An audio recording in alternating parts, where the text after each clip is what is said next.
E aí, meu amigo? Tudo bem, Rafael? Graças a Deus, firme. Bom, prazer te ver, rapaz, ainda que remotamente, É, né? muito Que bom, honra, muito bom. honra mesmo. Fico muito feliz. Como é que você tá? Alegria.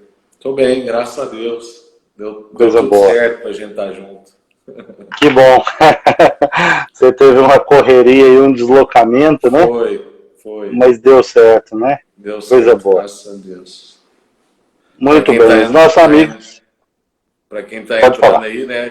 30 minutos antes da nossa live, acabou a energia da minha casa e saí Uau, correndo aqui para a igreja para a gente estar juntos, né? olha Mas aí. deu Coisa tempo. boa. Muito bom. Rafael, eu aqui não gosto de ficar muito apresentando uma apresentação muito técnica, porque a ideia é mais da vida mesmo, né? Da fluência da vida. Mas a gente sabe que você tem um trabalho muito interessante, primeiro na própria comunidade, né? Na igreja.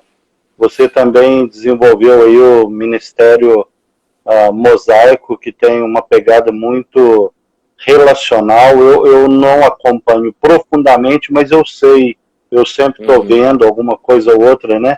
Você também uhum. escreve, eu sei que você tem algumas publicações, e você também tem um esforço muito grande de unir pessoas em diferentes aspectos, né? Diferentes espectros de pensamento, até onde eu entendo, você e uma moçada boa aí tem uma perspectiva de que a relação é mais importante do que uma doutrina ou conteúdo intelectual ou uma especificidade da verdade. Então, eu fico assim muito feliz, eu acho que é uma pegada meia nova, né? Eu acho que tem uma possibilidade muito grande e sempre por trás de alguma coisa dessa tem princípios, valores e muita coisa bonita, né? Nada surge do nada. Uhum. Então, para a gente começar, e tem muita gente entrando aí, a Nayane, o Vitor, enfim, uma turma bonita aí, a Josana. Uhum. Como que foi a sua história? Você é de Goiânia mesmo? Como é que é essa questão familiar? Como que a sua história foi ajudando ou não a construir essa perspectiva? Rapaz, você tem o Espírito Santo mesmo, porque é justamente isso, né? A minha história não é isso, é porque você é experiente, né? Você é capelão, você sabe que Deus faz isso, né? Ele pega a nossa história e vai dando sentido nela. Ela sempre tem Sim, sentido, a gente é que vai descobrindo no longo do caminho, né? Mas eu sim, sou de Goiânia, né? Eu atualmente, né? Assim, não é que atualmente, nessa fase da minha vida, né? Eu sou casado e com a Iana, tenho 2 filhos, o Vitor e a Aurora, e eu sou de uma família batista e sou quinta geração de cristãos batistas. uau, E eu soube dessas coisas, inclusive, tem pouco tempo. Eu quis investigar um pouco, assim. E tem uma tia minha de Belo Horizonte que mudou para cá para ajudar a cuidar da certo, minha avó. E ela gosta muito dessa coisa da nossa linhagem. E ela estava me dizendo sim, que nós somos quinta geração de cristãos e uau, que do meu avô para cima, todos sim, exerceram o ministério de maneira indireta, né? Assim, então, olha eram aí, profissionais, mas eram muito sim, engajados, presbíteros, sim, diáconos, né? E sempre com um ministério muito forte, mas né, nem sempre remunerado. E isso foi a minha certo, vida, só que eu fui descobrir agora. Eu também sempre fui assim, um ministério muito forte. Então, entendi, cresci na primeira igreja batista em Goiânia, uma igreja sim, bem tradicional, mas assim, que me sim, deu muito da minha formação bíblica hoje, né? A gente sim. fazia guerras bíblicas, competição de quem decora mais, e muito acampamento. E Sim, aí Deus foi me dando a graça, assim, né? Sem merecimento nenhum, mas fui líder de juniores, depois líder de adolescentes, depois líder de jovens e líder da ADBEG, que eram os adolescentes batistas do estado, sempre tocando sim, também, eu tocava guitarra, então tive banda de ó, rock, como legal. diz a minha esposa, eu já fui uma estrela do rock gospel. A gente vendeu 3.000 cópias de CD, fizemos show em São Paulo. Uau! E dá para aí é onde começa mesmo assim que eu consigo ver evidentemente a curva que Deus fez para tudo que a gente vive no mosaico, né? Que eu sou de uma família tradicional, era parte de uma igreja tradicional, mas eu tinha uma banda de rock. Isso quer dizer que a gente tocava em tudo quanto é igreja, menos na nossa. E a gente não era interessante porque a gente não era ressentido com isso. A gente não tinha assim, a gente era machucado com a igreja. Não, a gente entendia. Para mim era a igreja da minha avó. Eu falava, poxa, eu não posso querer tocar aqui na igreja da minha avó a música que eu gosto. Então a gente não tinha essa crise. Mas o fato é que a gente começou a conhecer várias outras realidades. E geralmente quem está num ambiente bem fechado, tradicional e tal, hoje com a internet não tem isso mais, mas há 20 anos atrás isso existia, né? 15, 20 anos, a gente não tinha conhecimento da realidade evangélica fora do nosso métier. E aí a gente começou a ver coisas, eu achava algumas coisas estranhas, mas eu achava algumas coisas muito legais. Eu falei assim, poxa, existe gente vivendo a fé cristã e muito mais profundo do que eu, experimentando coisas que eu não experimento. E algumas coisas eu vejo que são legítimas, outras eu acho que são, né, estranhas. Mas o fato é que os meus preconceitos foram, né, assim, caindo. Eu fui percebendo que existia vida em outros lugares cristãos. E pronto, então chegou uma época da minha vida, já estava com 20 para 21, e eu entendia que eu podia viver mais coisas em Deus. E não sabia como, mas eu quis começar a procurar outros lugares. Na época foi difícil para a Iana, a gente já era namorado, né? E ela converteu na igreja que eu fazia parte. E as únicas amizades cristãs que ela tinha era naquele lugar, diferente de mim, que tocava e tal. Eu tinha conseguido fazer amizade em vários outros lugares. E aí, mas a gente fez um combinado que de manhã a gente ia na nossa igreja lá e de noite a gente ia visitar outra igreja. A gente ficou um ano fazendo isso até que a gente chegou na Sal da Terra. E tem aí 11, 12 anos que a gente está aqui na Sal da Terra 90. E aí, assim, daqui começou várias coisas. Eu casei depois de chegar aqui, mas no meu casamento foi o primeiro ato de unidade. Foi o primeiro casamento lá na primeira igreja batista que tinha um pastor de outra igreja, outra denominação, fazendo o casamento junto. Então o Marcão fez as alianças no meu casamento, foi algo totalmente inédito. Eu não sei direito como é que foi a repercussão disso lá, porque eu não estava lá para ver o que talvez a minha avó, né, ouviu, alguma coisa assim, mas eu acho que também não teve estresse, não chegou em mim. Mas o fato é que desde aí Deus tem achado bom fazer alguma coisa nesse sentido a partir da minha vida, né? E a gente começou então o mosaico. Eu já estou falando bastante, mas eu queria saber se eu posso, às vezes, dizer que aí surge o mosaico e o que é o mosaico, né? Isso, eu acho que vale a pena você falar. Só antes eu queria enfatizar, eu conversava essa semana com o diretor da PEC, Gilberto Celeste, uma pessoa que eu fiquei assim, fascinado, né? Com bastante idade, mas muito jovem, muito jovial, muito alegre. E eu comentava com ele essa questão. Há uma tendência à supervalorização da pessoa que tem uma experiência com Cristo saindo de uma vida quase que trágica, né? Mas quando eu olho para a sua vida e de tantas pessoas, que de alguma forma é a minha experiência, eu vejo pessoas de uma longa tradição, que nem por isso, e não estou querendo dizer que isso é totalmente positivo, está tudo certo, mas só estou querendo dizer que há um outro lado, né, de pessoas que nascem ali na fé, crescem e que produzem frutos lindos, né? Às vezes a gente fica com aquele inconsciente, não, se tiver uma experiência astronômica tal. Eu fui descobrir também um tempo atrás que meu bisavô materno teve uma experiência com Cristo em 1895. Que legal. Olha que interessante, muito, né? Bom, então, só fazendo essa ponte aí, mas por favor, entra aí no mosaico, que depois eu queria que a gente focasse na questão da amizade. Isso daqui tem mexido muito comigo. Tá bom. Inclusive, dentro desse ponto que você falou, né, eu tive crise. Acho que todo adolescente teve crise já com essa coisa, né? Assim, porque na Igreja Batista a questão de missões transculturais é muito forte. E a minha avó era diretora de Águas de Meribá, que, né, tinha mulheres se recuperando de questão de droga e tal.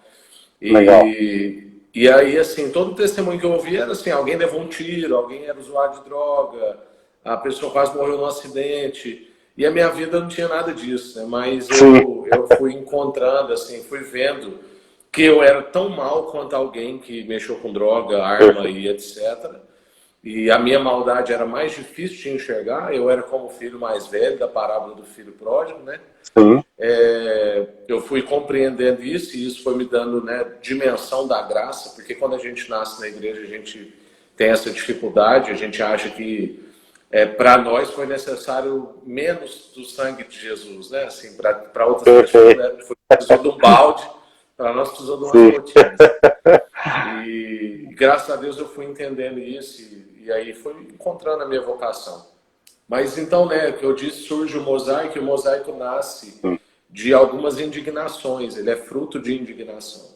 Nós estamos aqui em cidades, né, Goiânia e Anápolis, cidades símbolo de avivamento, né? Muito do avivamento que aconteceu aqui no Brasil aconteceu nessa região. E aquilo que já foi uma referência de unidade para a nação, hoje é uma referência de separação. Então, nós temos, né, não preciso dizer nomes, mas nós temos uma grande igreja aqui em Goiânia que trouxe várias caravanas de ônibus, de avião para cá, porque todo mundo queria ver o que estava acontecendo aqui. E dessa comunidade surgem várias outras mega igrejas, fruto de separação, fragmentação, feridas. Então, assim, o mosaico, a primeira indignação é o fato da gente não conseguir fazer nada só juntos, né, como igreja.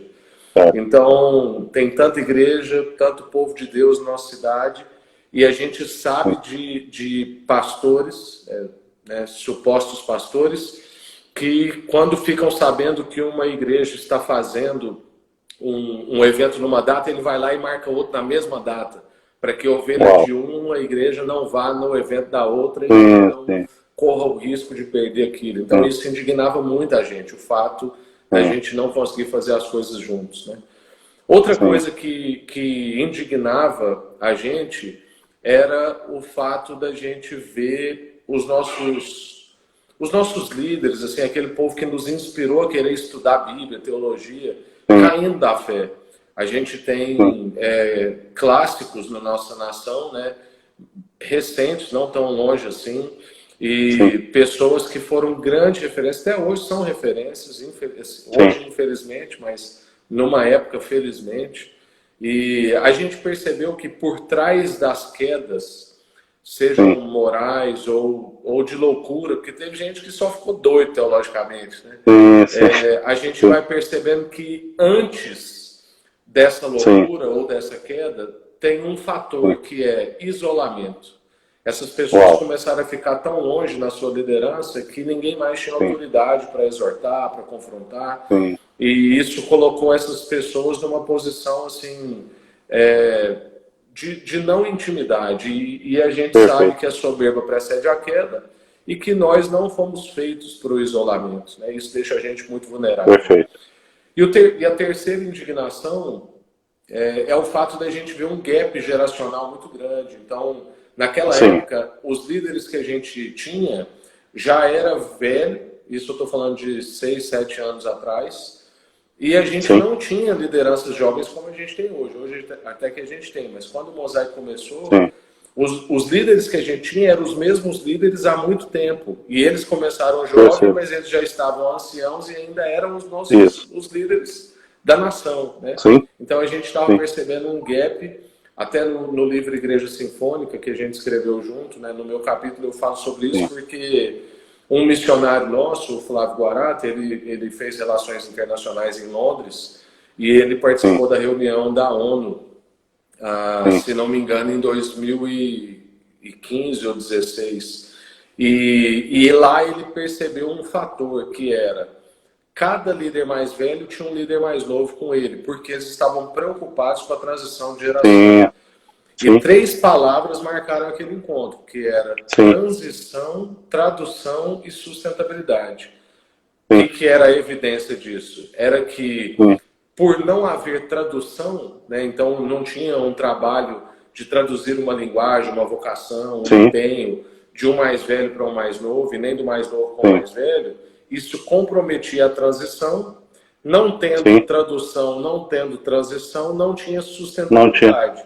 E aí é o que a gente vê até hoje, principalmente na política. Todo mundo que entra tem que começar tudo de novo. Parece que é tudo sempre novo. Não dá para a gente aproveitar algo que já está sendo feito, né? E não tem projeto de nação. E uma coisa que marca nessa fala, e aí eu encerro com isso, é que uma vez a gente perguntou para um grande... ele não é eu não considero ele um grande líder, mas ele é um pastor de uma grande igreja no Brasil. Certo. E a gente perguntou assim, como é que você está trabalhando a sua transição de geração, o seu próximo, porque você tem uma big de uma estrutura e tal. Aí ele falou assim, não, eu construí isso tudo sozinho, o próximo que vier se vira. E essa é a mentalidade, né, de boa parte da liderança, não é toda, mas de boa parte da liderança. Que tragédia. Fruto dessas 3 indignações, o fato de a gente não conseguir fazer as coisas juntos, a gente vê os nossos heróis caindo, e a gente percebeu um buraco geracional entre as lideranças, a gente traz o mosaico para suprir isso. Então, o trabalho que a gente faz é esforço por fazer as coisas juntos, porque a gente crê que a maior ferramenta evangelística que Jesus deixou para nós foi a unidade. Né? Jesus disse, olha, o dia que vocês se amarem verdadeiramente, o mundo verá quem Deus é. Então, se o mundo não vê quem Deus é porque a gente não se ama de verdade. Né? Então, o nosso empenho está nisso. E aí a gente não queria, né, que a nossa geração caísse nos mesmos erros que os nossos líderes mais velhos estavam caindo. Então a gente está intencionalmente produzindo amizade entre nós. E a gente começou a promover movimento de encontrar as gerações propositalmente. Por isso que eu sou tão próximo do Paulo Júnior, a gente se esforça em estar perto do Ricardo Barbosa, do Ricardo Agreste, do Céu Machado. Então há um esforço da nossa parte nesse sentido, né? Que aí a gente responde às 3 indignações. Então, basicamente, o mosaico é isso. Coisa boa, que coisa linda. E você acabou entrando na nossa temática, né? E só pegando o gancho, a Billy Graham, aí perto dos 90 anos, perguntaram para ele, né? E aí, se pudesse começar de novo? E aí a gente sabe, né, de todo o movimento que ele fez no mundo, o ministério e tal. Ele falou, primeiro, estudaria mais, cuidaria mais da família e eu treinaria 8 homens. E pregaria muito menos.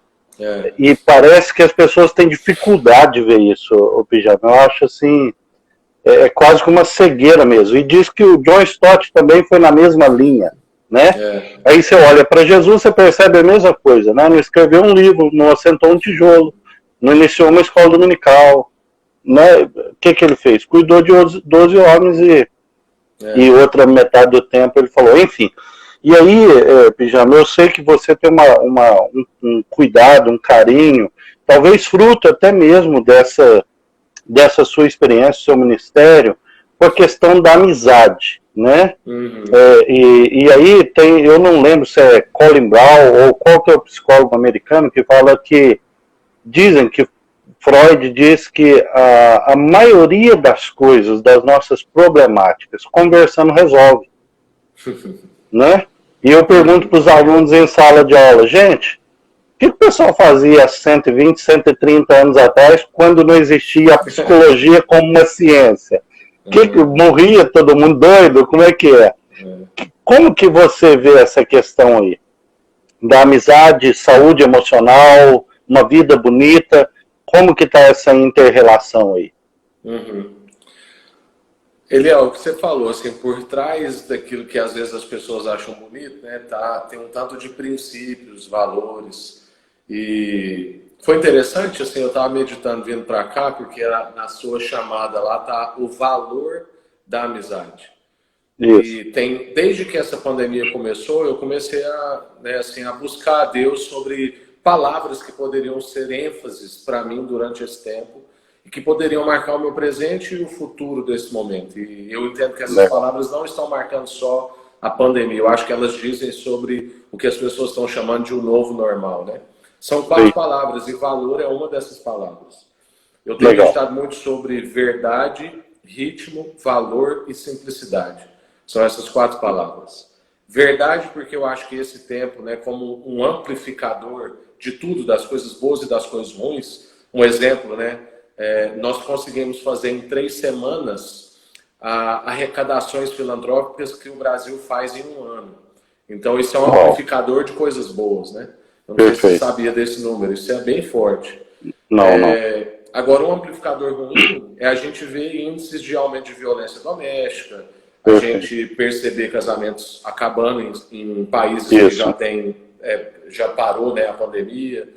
Então, quando eu digo que a primeira palavra é verdade, é porque eu acho que tudo aquilo que não é de verdade, entre aspas, né, porque verdade é verdade, não dá para qualificar de verdade ou de mentira, mas forçando um argumento, né, tudo aquilo que não é de verdade, então uma relação que não é de verdade, uma igreja que não é de verdade, uma empresa que não é de verdade, isso tudo vai acabar nesse tempo que a gente está vivendo agora, ou vai corrigir. Então, um casamento que não é de verdade pode passar a ser de verdade.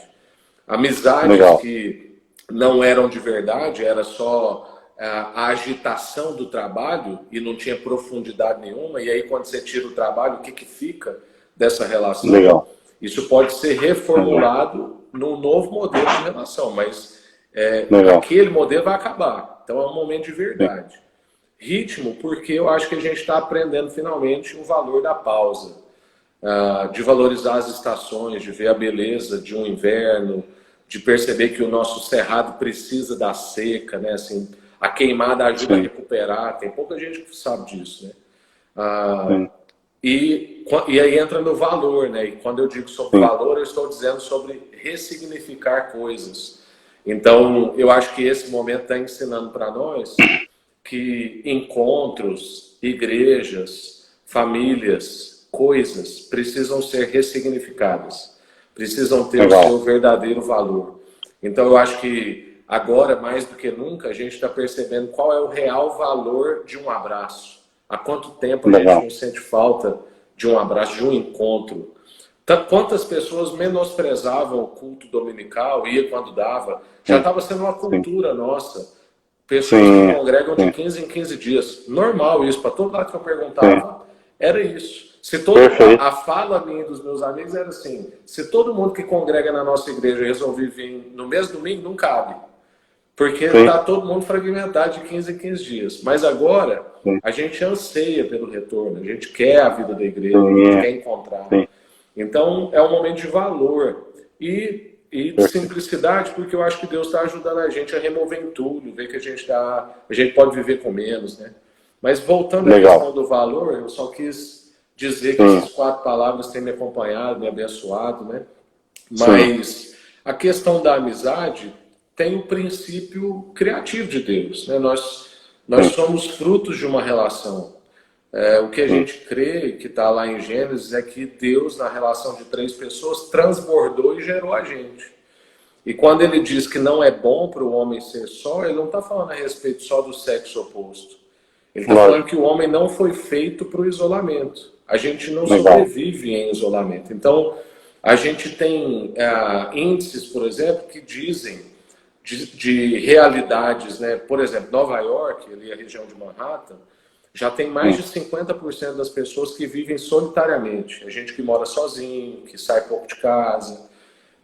E a gente sabe também que é uma realidade de alto índice de burnout, depressão e suicídio. Então, parece que essas taxas, elas se encontram. A taxa do isolamento com a taxa da depressão, do burnout, do suicídio, elas se encontram por quê? Porque o ser humano, isoladamente, e aí não é o isolamento que a gente está vivendo agora, né? É o isolamento que ele mesmo quer, ele auto-isolamento. A solidão, ele gera uma patologia, ele gera uma doença, né?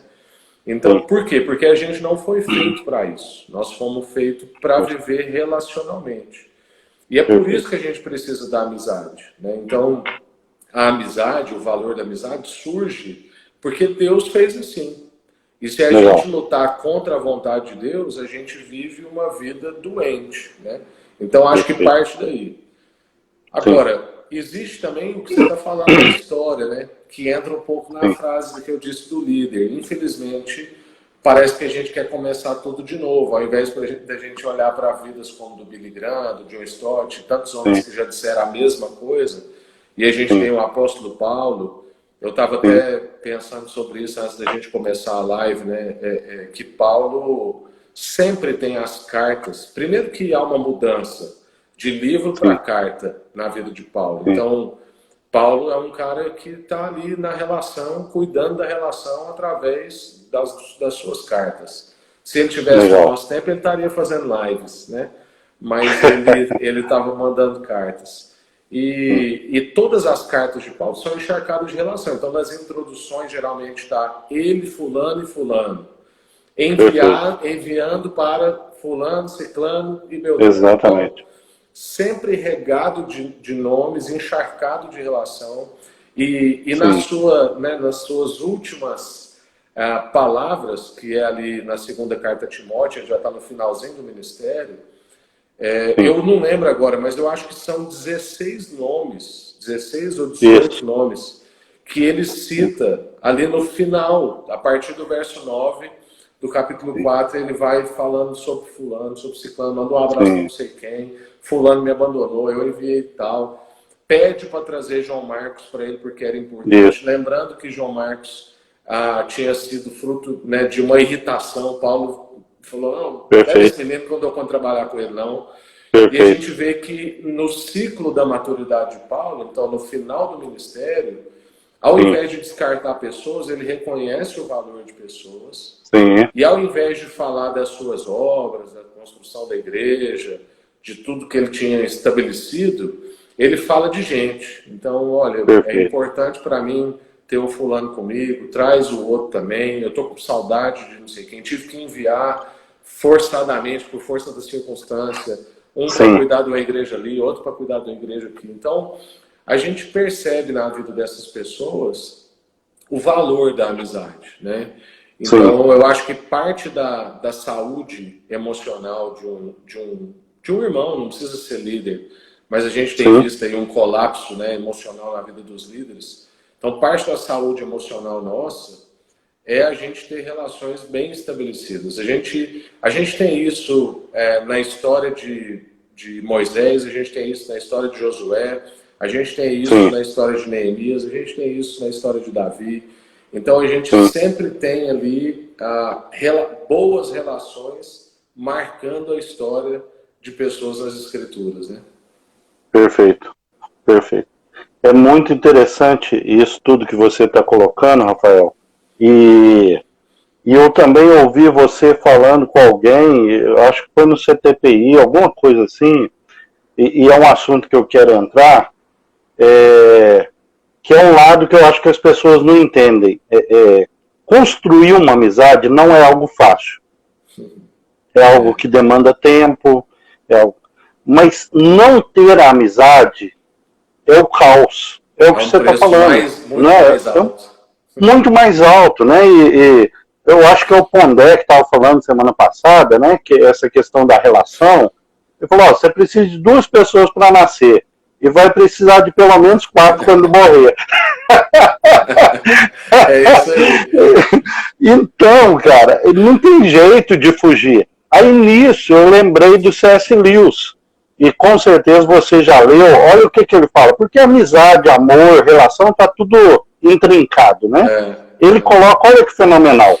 Amar é sempre ser vulnerável. Ame qualquer coisa. E certamente seu coração vai doer e talvez se partir. Se quiser ter a certeza de mantê-lo intacto, você não deve entregá-lo a ninguém, nem mesmo a um animal. Envolva-o cuidadosamente em seus hobbies, pequenos luxos, evite qualquer esforço, guarde-o na segurança do seu esquife, mas ali, sem ar, sem movimento e seguro, ele vai mudar. Ele vai se tornar impenetrável, indestrutível, irredimível. A única alternativa, ou pelo menos ao risco de uma tragédia, é a condenação. o único lugar além do céu onde você está livre dos riscos do amor é o inferno. Forte mais, hein? Forte, né? Esse Assim. texto do Deus é forte.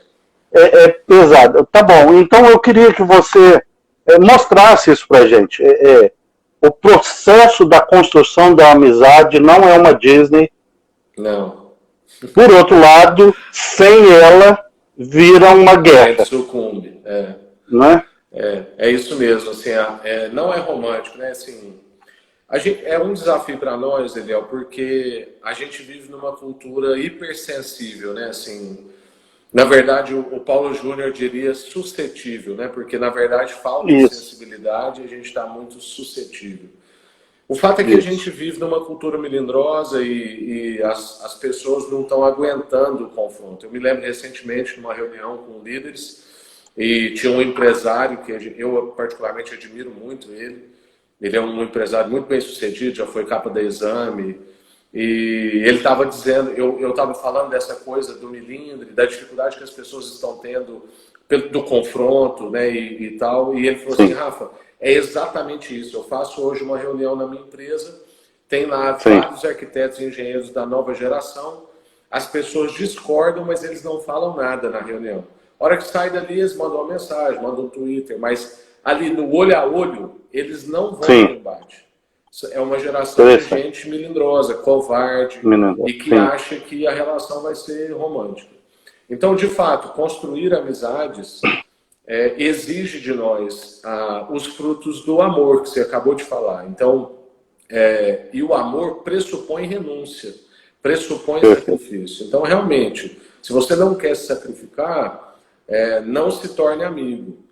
E há também, né, como hoje há uma idolatria do eu, do ego, da imagem, eu quero um bom amigo para mim. E raramente eu quero ser um bom amigo para alguém, né? E isso também é outro desafio. Eu tenho uma história na minha vida que diz muito do porquê que eu trabalho pela amizade. É que meu pai sofreu um acidente gravíssimo no dia do meu aniversário de 11 anos. E ele ficou com várias sequelas. Ele teve traumatismo craniano, ele ficou em coma vários meses. E depois ele ficou de cadeira de rodas quase 2 anos. E nesse tempo meu pai precisou de muita ajuda, porque eu só tinha 11 anos, a minha mãe é uma mulher, né, não consegue carregar um homem igual meu pai para lá e para cá. Ainda tinha o meu irmão, que na época só tinha 3 anos de idade.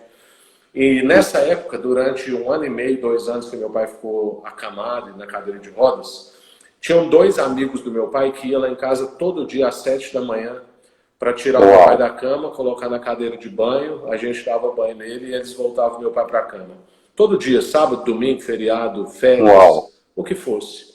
E eu lembro que eu era ainda jovenzinho, né? 11, 12 anos, e um dia eu fiz uma oração e eu falei assim, eu quero amigos assim. Quando eu crescer, eu quero ter amigos como os que meu pai tem. E é claro que depois de maduro, hoje a minha oração mudou, né? Hoje eu entendo que eu quero ser amigo como os amigos do meu pai eram, né? Eu não quero simplesmente ter amigos como os que ele tinha. Eu quero ser amigo como os que meu pai teve. Eles eram.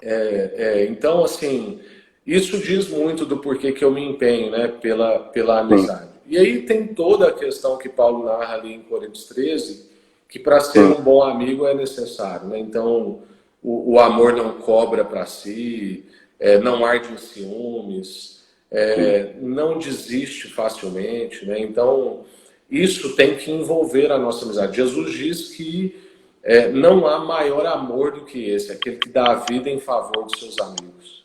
E quando a gente está dizendo que não é romântico, porque provavelmente a gente vai ser traído em algum momento.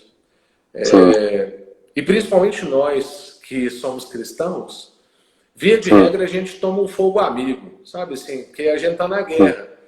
E eu não sei se já ouviu, provavelmente já ouviu essa expressão, né? Você está num campo de batalha, você está lutando junto com o seu amigo contra um inimigo, mas uma hora um passa na frente do outro e você toma um fogo amigo. Não é que aquele cara que ia te acertar verdadeiramente, mas sem querer ele acabou te acertando, fruto da distração dele, fruto da ingenuidade dele. E isso vai acontecer na amizade. Provavelmente a gente vai tomar um fogo amigo. Provavelmente a gente vai se frustrar com as nossas amizades. E acho que para terminar de exemplificar isso, tem um episódio de Jesus que me marca muito, assim. Quando Paulo está narrando em 1 Coríntios 15, sobre a sequência de encontros de Jesus após a sua ressurreição, eu chamo aquilo de os atos de Jesus após a sua ressurreição, né? É como se Jesus agora nasce numa nova realidade, num corpo novo, vai ser o maior de todos os inimigos, e ele tem uma jornada para percorrer, e isso era uma coisa que me intrigava muito. Eu falava assim, poxa, pensa, a pessoa fez uma coisa inédita, nunca ninguém tinha feito aquilo, e agora ele tem uma agenda. Que agenda que é essa? É totalmente diferente do que a gente faria, né? Provavelmente ia testar esse corpo, ia tentar pular de algum lugar, né? E tal, mas Jesus tem outra prioridade. A agenda de Jesus é uma agenda de encontros, né? São os encontros da ressurreição. E aí, quem que Jesus vai encontrar? Jesus vai encontrar, o texto bíblico diz que ele vai encontrar Pedro, depois ele aparece aos 12, depois ele aparece a mais de 500 irmãos de uma só vez, depois ele aparece a Tiago, e depois ele aparece a Paulo, e Paulo diz, né, apareceu a mim como alguém que nasceu fora do tempo. E aí, é romântico a gente falando desse jeito. Poxa, Jesus tem uma agenda de encontros, ele foi ver o seu amigão Pedro, depois ele foi ver seus 12 amigos, 12 não, 11, né?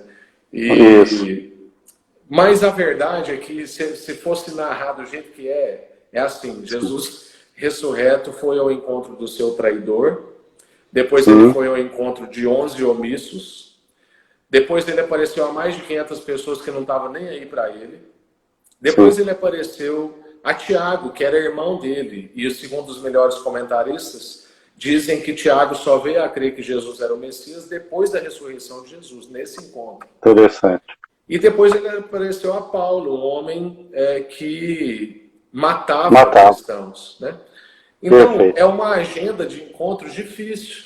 Eu acho que ali Jesus está ensinando para nós isso, né? Que a amizade não vai ser romântica, nós não vamos ter muitas vezes encontros fáceis, mas que Jesus ensina a gente a não abandonar os nossos amigos, mesmo quando eles nos traem, ou quando eles são omissos com a nossa vida, ou quando eles são incrédulos, como era o caso de Tiago, ou quando eles acham que estão, né, assim, atrasados ou ignorando a nossa presença, como era o caso de Paulo. Então, quantos de nós já não passamos por situações, às vezes na empresa ou na igreja, que a gente é traído por uma pessoa que a gente estava confiando, porque naquele momento ele preferiu salvar o dele, ele preferiu tomar partido por outra pessoa. Quantos de nós, naquele momento assim, de uma reunião importante, que é muito ruim a gente ficar se defendendo, e se alguém fosse lá e falasse em nosso favor, e ali faz de um constrangimento e a pessoa se omite. Então, todos nós temos essas circunstâncias. A questão é, nós seremos como Jesus, né, de renovar a disposição para encontros difíceis. E mesmo depois de traído, ou de gente ter sido omissa com a gente, ou de gente ter sido incrédulo com a nossa vida. Então, a gente está ali compartilhando um sonho, compartilhando uma visão, e a pessoa está o tempo todo incrédula, colocando questão difícil e tal. Aí, na hora que aquilo vira, a pessoa vem como se ela sempre tivesse feito parte. Nós estamos dispostos, como Jesus, a encontrar com traidores, com omissos, com incrédulos, né, e com gente cruel, muitas vezes. Então, acho que isso traduz muito o que a gente está falando aqui. Da amizade não ser romântica, não ser fácil, mas valer a pena. Porque foi graças a esses encontros da ressurreição que hoje a gente vive igreja, porque a partir da vida de Pedro, desses apóstolos, de muito aconteceu, é que a gente tem tanta carta de Paulo, tanto ensinamento doutrinário, tanta coerência. Então, se Jesus não tivesse... claro que isso era impossível, né? Estava escrito na história de Deus, mas forçando o argumento, se Jesus não tivesse encontrado com esses traidores, omissos e incrédulos, nós não estaríamos aqui, né? Então, vale a pena renovar a disposição com traidores, com omissos e com incrédulos, né? Ô Rafael, eu já tomo a liberdade aqui de agradecer a Deus pela sua vida. Agradecer, sabe? E eu quero testemunhar aqui aí com tanta gente vendo, que quando eu ouvi essa palavra, me ajudou muito, me abençoou muito meu coração, sabe? Você, na época, e se eu tiver errado, você pode corrigir, por favor, você disse mais ou menos assim: faça amigos se preparando para ser traído. Eu falei, cara, que dor e que libertação, que paulada e que alívio, que realidade nua e que esperança alvissareira, né? Porque é isso mesmo, não tem jeito de fugir. E também não é um negócio de lá para cá, é daqui para lá também. A gente também trai, a gente também se acovarda, né? Então, eu queria só que você reforçasse esse ponto, e eu quero te dar mais um gancho, porque a gente ainda tem o Judas, né? Amigo, para que vieste, né? E a gente sabe que o Paulo Júnior fala muito da amizade como absoluto, né? Então eu queria dar esse gancho para você aí, né? Fala com a gente mais um pouco. Faça amigos preparando para a traição.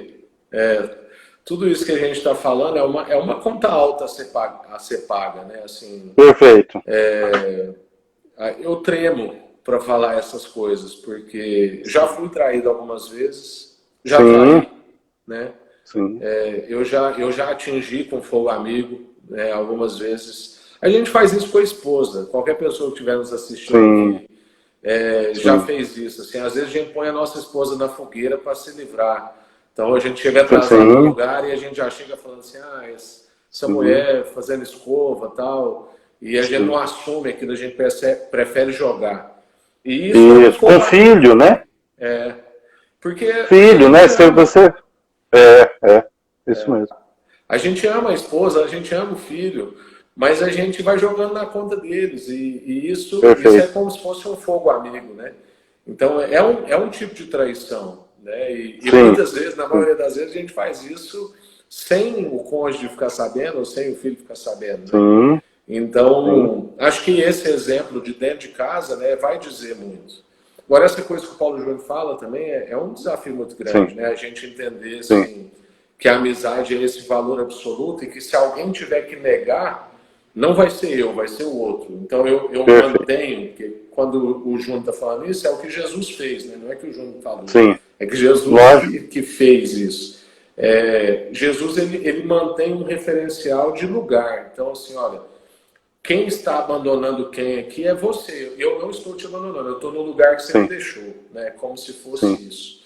Porque às vezes também a gente fala sobre traição, sobre renovar a disposição, fica parecendo que a gente vai ficar igual, assim, igual besta, assim, andando atrás das pessoas que às vezes não quer mais a relação. Isso. A mulher traída que... Justamente. Que é dependente emocional do outro, né? Então ela não abençoa. Porque o jeito dela abençoar o outro seria justamente falando assim, olha, você rompeu comigo, não sou eu que rompi com você, né? Então eu estou aqui no lugar que você me deixou. Se você quiser vir aqui trabalhar e tal, eu estou aqui. Então isso é uma coisa difícil para nós, né? A gente marcar esse lugar sem perder a ternura e a sensibilidade. Legal. A gente demarcar o lugar da nossa relação e quando tiver alguma coisa que fere essa relação, como uma traição, foi o caso de Judas, a gente fala assim, olha, eu estou aqui no lugar que você está me deixando, eu não vou correr. Agora, eu também não vou daqui, porque depois que Judas saiu desesperado, Jesus não saiu correndo atrás dele. Outro dia eu estava pensando sobre isso, porque o meu perfil emocional... eu tenho desafios em lidar com a culpa. Já melhorei muito, mas eu ainda tenho desafios. E aí lidar com a culpa não é aquela culpa do pecado que eu estou falando aqui no sentido, por exemplo, que a mais clássica, por exemplo, é a da pornografia, né? Que a pessoa fica depois e tal. Essa também existe para todo mundo, mas eu digo aquela culpa assim, aquele sentimento de que parece que todo mundo que ficou triste por sua causa. Ou então... Se ninguém chorou na pregação é porque você é ruim. E aí eu acho que é coisa de gente responsável isso. Então, você assume Só que ao invés de assumir responsabilidade, você assume culpa, né, por tudo que está ao seu redor. E eu fiquei pensando que eu, no lugar de Jesus, provavelmente sairia correndo atrás de Judas. Assim, não vai fazer uma bobagem, não, vem aqui, eu te perdoo, tá tudo certo. Mas não, Jesus ficou no lugar que Judas o abandonou. E isso é muito forte. É a mesma coisa do filho pródigo. O filho pródigo pediu uma coisa, ele estava abandonando o pai. A gente sabe que a figura do pai é a figura de Deus.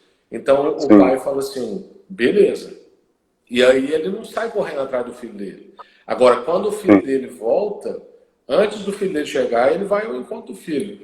Porém, ele não sai doido atrás do menino, procurando onde é que ele está, em que chiqueiro ele foi parar. Né? Então, como se ele fosse carente, né? Então essa é uma coisa importante na nossa amizade, né? É a gente demarcar o lugar que o outro muitas vezes está nos deixando. E a gente, só que é importante a gente saber também se não somos nós que estamos deixando alguém, né? Porque é muito confortável falar nessa perspectiva de que o outro está deixando, mas muitas vezes sou eu que estou desistindo da amizade, estou achando difícil demais ligar, eu estou achando difícil demais caminhar, e é uma responsabilidade repartida, né? Toda amizade é uma responsabilidade repartida. Perfeito. Cara, coisa boa, Rafael. Eu acho que esses valores, esses princípios, né, de Jesus, do reino, eles não são fáceis, mas são muito libertadores. Para quem quer viver mesmo uma vida coerente, né, para quem quer caminhar por uma velhice saudável, para quem quer viver, em fato, viver a plenitude da vida, como que é deleitável, né? Como que é prazeroso entender essas coisas, ainda que não seja fácil. Mas como diz o Jeremias Pereira, né? Tudo que é fácil já foi feito, só sobrou as coisas difíceis.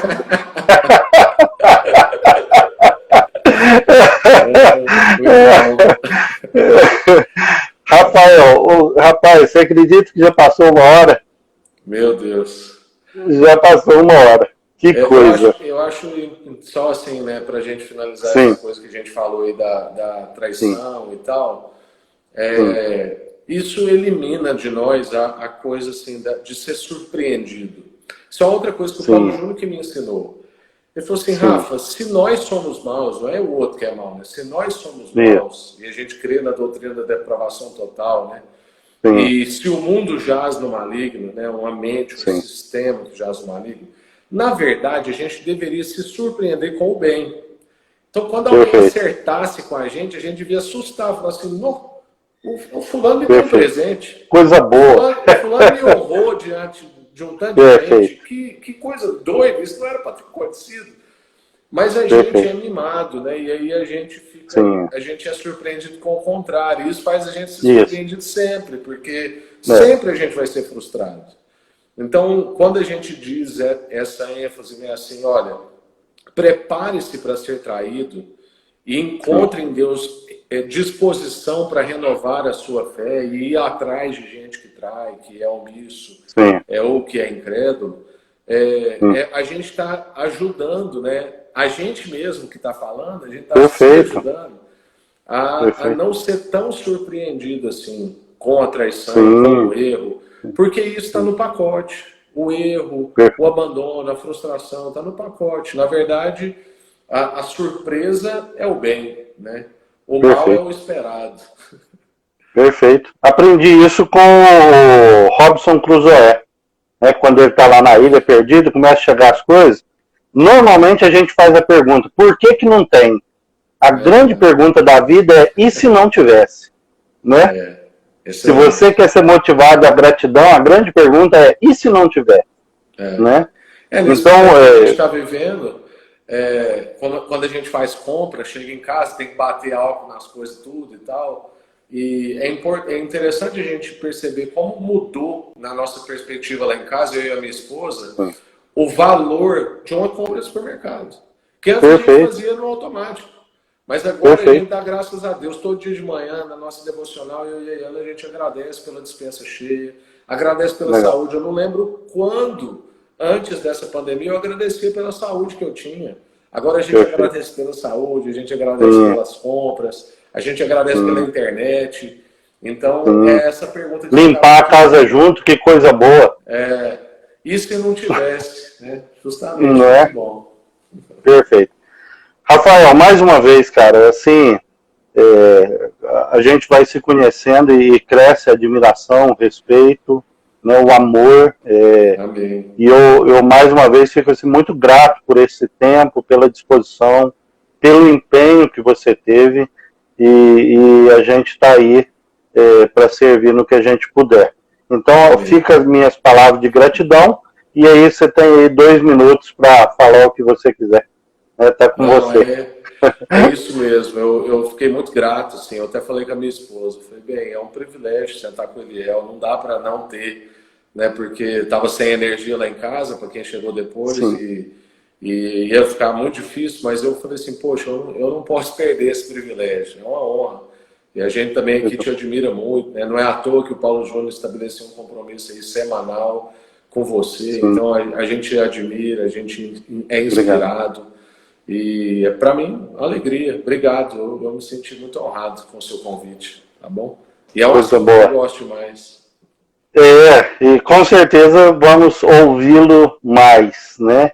E vou indicar você para falar para o pessoal aqui, para os conhecidos, que de fato é alguma coisa que eu acho que liberta muito e ajuda a ter uma vida bonita, numa perspectiva correta e menos suscetível, né?